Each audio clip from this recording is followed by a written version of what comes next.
Hello.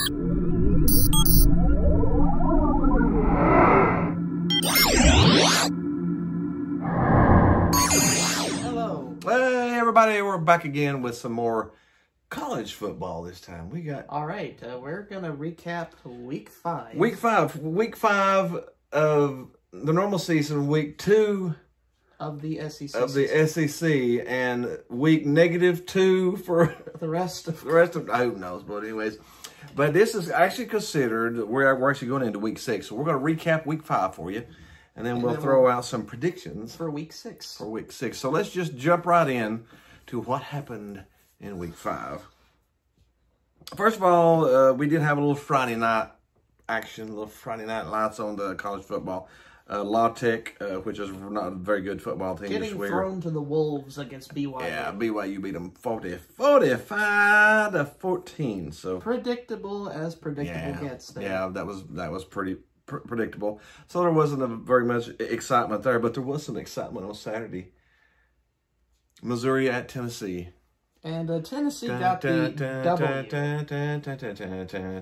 Now, who knows how Tennessee will be this season in terms of how good they are. But they did they won the first 2 games, which last year they lost the first 2 games. They put up over 30 points the first 2 games, which they haven't done in forever. So they're looking pretty good. Still a little inconsistent. Yeah, but he did look better this game. You didn't have as many of the high throws or the behind throws, anxiousness.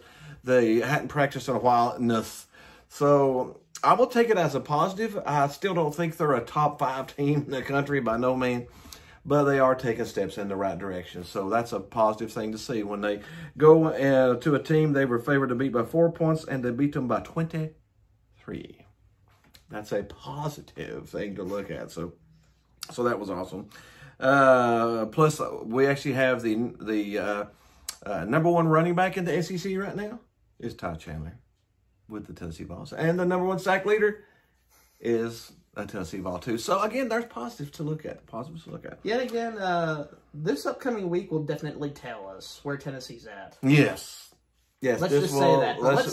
We'll jump into it here in just a minute. We had South Carolina go to Florida. South Carolina put up a fight, but Florida scoring points very efficiently right now. Yeah, their quarterback, Trask is his name.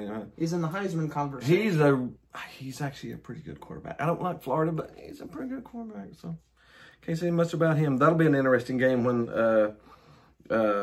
Georgia and Florida play. Man, it will be a pretty good game. TCU went to Texas. Man, what happened to the Big 12? The Big 12 really crapped the bed this week, or last week. TCU won 33-31, deflating all hopes of the Big 12 being having a spot in the playoff. A good conference. They might not even have a spot in the playoff now that all the leagues are coming back. What if somebody from the Pac-12 jumps in and takes the Big 12 spot this year? I don't know. That was bad, but I really thought Texas really had. I thought they had it going, and then all of a sudden, and now it will spiral downhill against TCU. Yeah, man, that was really bad. We had another minor upset. NC State at Pittsburgh. NC State won 30-29. I thought Pitt would win that game too, but again, the first few weeks of the season, you never can tell. You never can tell. One thing you can tell: we had Texas A&M at Alabama.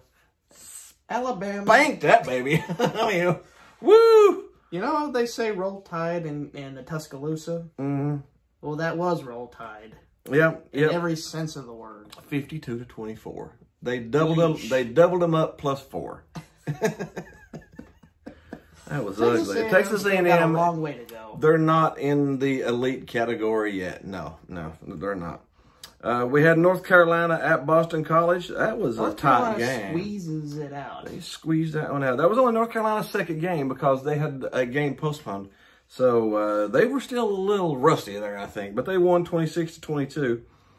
We had a University of South Florida Bulls, which aren't very good this year, at Cincinnati 28-7. A lot of interceptions. Like 5 interceptions between the 2 quarterbacks. It was pretty ugly. Cincinnati didn't look very good the first half, honestly. but they sort of pulled it away at the end because they are a better team. I thought Cincinnati would have played better than this. That was a bump that I didn't see coming for Cincinnati playing that bad. They may not be as good as we think, or maybe they thought they were that good. And they slipped up slipped up a little bit. We'll see the next coming weeks which one that is. It's better to slip up and then barely win than to slip up and lose by a lot. Yeah.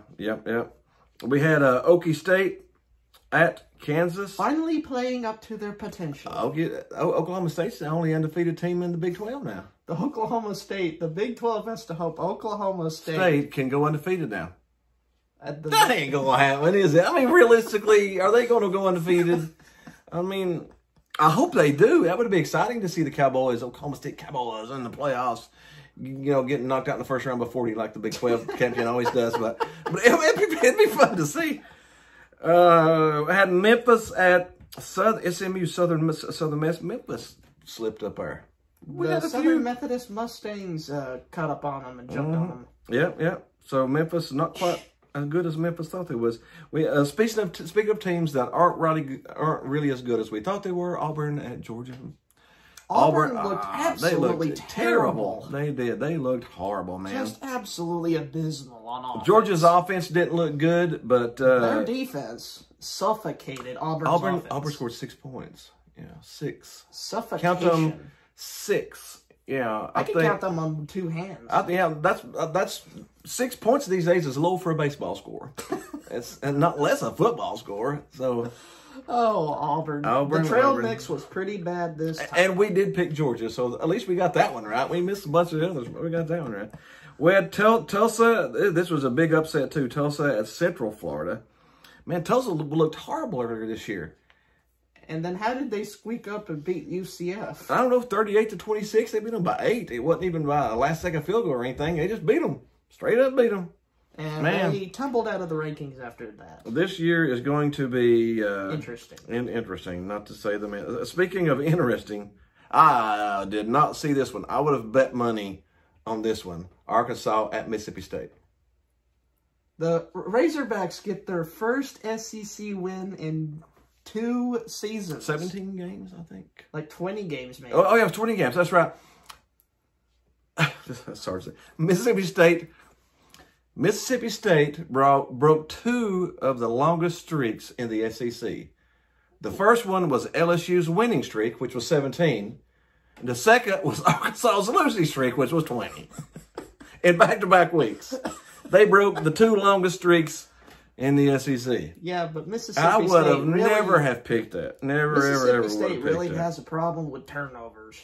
Yeah. They kept giving the ball away in big opportunities for them to either tie the game up or take the lead. It was a little ugly. But it was exciting. You were like, man, what's going to happen next? My goodness gracious. And now everybody thinks they've got the air raid offense figured out. But probably not. That was just a down time. I think everybody, again, might have believed their own hype and maybe didn't study for the test as well as they should have, maybe, and went in there and Arkansas was hungry and Mississippi State went. I don't know. Well, again, we'll find out. Hungry hogs. We'll find out. They hogged up on Mississippi State's defense. We'll find out here in the next few weeks, again, who's for real and who ain't. Because there's some... When you're playing 10 games and every single one of them's an SEC opponent, you're going to find out who's real and who ain't pretty quick. Speaking of finding out who's real and who ain't, Oklahoma lost to Iowa State. The same team who lost to Louisiana earlier this year. Yep. So the Raging Cajuns are better than Oklahoma. Oh, no.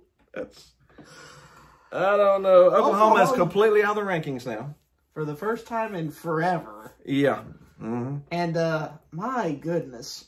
Lincoln Riley has a lot of explaining to do. He got a 6-year or 7 year?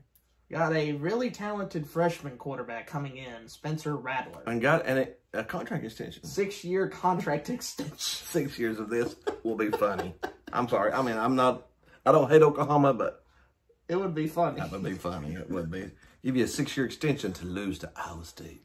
Now, speaking of Iowa State, congratulations on your win. Oh, wasn't that the first time they had beat Oklahoma at home in 1822 years? Yeah, 60. Man, that's a 60. Now, you're talking about a losing streak. 60 years? Okay, do you want to just laugh at Oklahoma for a little bit? It's just a small bit. 60 years. 60 years. After you get a 6-year contract extension for $80-something million, and you lose to a team you've beat for 80 years. Oh, okay. man. Okay.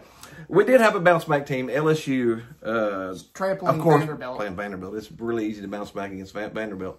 But they put up 41 points this time, which they struggled with last time. And last but not least, Clemson put up 41 on Virginia, and I think put in their subs about halfway through the second quarter. That seems like an average ACC game from last year. Yeah.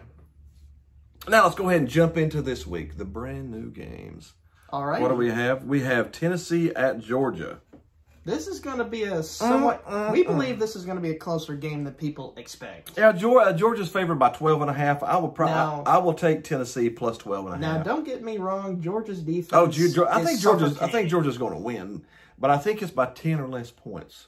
Their offense isn't as good. The weather is going to be horrible. I think the over number is 43. I don't know if we'll hit 43 or not. Might be like a 24-14 game or 24-17 game, and might not even get that high. But because of the weather that's coming in, it's going to be I'm going to think in terms of talent and experience, I think Georgia is going to win the game at the end. I think so, yeah. But I will take Tennessee into points as far as the spread goes, though. Their offense is okay, but it needs improvement to really tell me honestly if they're going to win a championship or not. I think Tennessee's offense on paper is better than Georgia's offense on paper, but it has to take Jarrett Garantano to be good. He's going to have to be the best he has played to beat Georgia tomorrow. He's going to have to be precise and on time. And he struggled with that a bit this year. He struggled with that a little bit. But again, you don't know. The last 3 times a ranked Tennessee team went into Georgia as a ranked team, Tennessee has won all the last 3 times. So you never know. You never know what's going to happen. You never Nothing wrong especially with the weather. Nothing wrong with a good old SEC rivalry. Knockdown, drag 'em out. Yes, it should be good. Speaking of that, we got Florida going to A&M. Florida is going to chomp them off. Yeah, I think that'll be a 7+ point With game. how lackluster they looked against Alabama, I don't think they'll get through the Gators. No, maybe I don't like think a 20-point loss, maybe. I think it may be. The line's only 6 towards Florida. I would probably take that -6 right there. We have Virginia Tech at North Carolina. North Carolina is ranked number 8 and number 19 Vautech. Number 19 Vautech. I would probably take North Carolina's only favored by 3. So North Carolina's got a crap ton of talent coming in the next few years. I think last week's was sort of a fool's game because they'd been off for 2 weeks, hadn't had practice, very rusty. I think they'll beat. I said the line's only 3. I would take UNC minus those 3. I think it'd be a 10-point game, really. We got Missouri at LSU.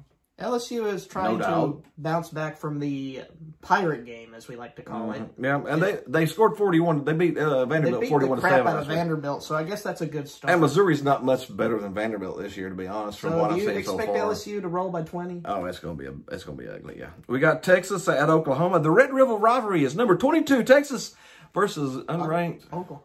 Very disappointing, especially if you look at it from like week 1. Yeah, that was a top 10 matchup week 1. Now it's barely top 25. It's like page 4. It's not even page 1 or 2 anymore. Oh my goodness! 4. In other words, Texas has to win in order to keep their hopes alive. So, do you want to pick Texas or do you want to pick Oklahoma to spoil their season? Oh, is Oklahoma going to lose 3 in a row? They didn't look good the past 2 weeks in the second half, so you never know. I don't know about this one. This one's a bit scary to pick. It's Ugly. It's UG. No, it's Ugly. Who do you think? I mean, what's your gut feeling? Who do you think? Texas at Oklahoma? I got a gut feeling about Texas. All right, we'll go ahead and take us some Texas. And Oklahoma's favored by 3, so you got a little +3 there to play with, too. So that's good. We got the University of Texas, San Antonio at BYU. This may be the crushing of the week. BYU is going to pass. They're going to run. 30+ points. They're going to tackle. And the other team is not. It's a 30+ point game. Yeah. And you should pick that. Yeah. Arkansas at Auburn. Ooh, this could be an interesting game, maybe. All teams are 1-1, and Auburn's favored by 14. You know what? What? I want to be a little bit of a gambler and pick the Razorbacks. Are you going to take plus 14? Honestly, who knows?